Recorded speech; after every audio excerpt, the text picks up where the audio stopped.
Je m'appelle Abibouya et je travaille à la RF. Oui, monsieur. Donc j'ai d'abord une remarque et ensuite une question.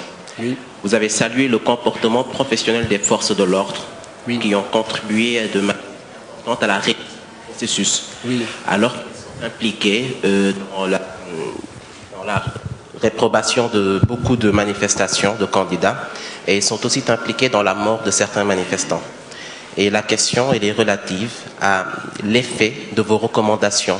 Qu'est-ce qui est prévu pour qu'elles puissent être prises en compte dans le droit en vigueur? Ou est-ce des recommandations simplement facultatives, sans contrainte? Je vous remercie. Oui, je comprends votre question. Il est vrai que lors de manifestations et lors de troubles qu'il y a malheureusement eu ici au Sénégal, les forces de l'ordre n'ont pas toujours pu maîtriser et contrôler l'ordre de façon adéquate, peut-être.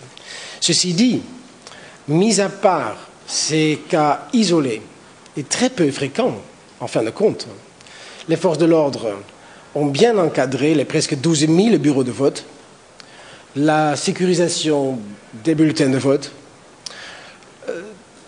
Ils ont, dans l'ensemble du pays, bien protégé le processus électoral.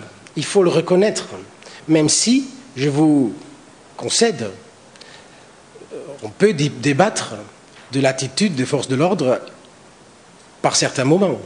Absolument. Je tenais quand même à le saluer, ce comportement dans l'ensemble professionnel.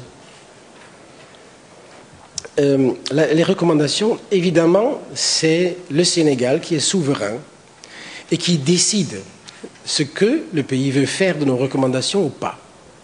Nous ne pouvons que les offrir. Nous avons, de la part des autorités sénégalaises, une volonté très positive de les prendre en compte, mais je ne peux pas vous dire ce qu'il en sera. C'est aux autorités sénégalaises de vous le dire, n'est-ce pas?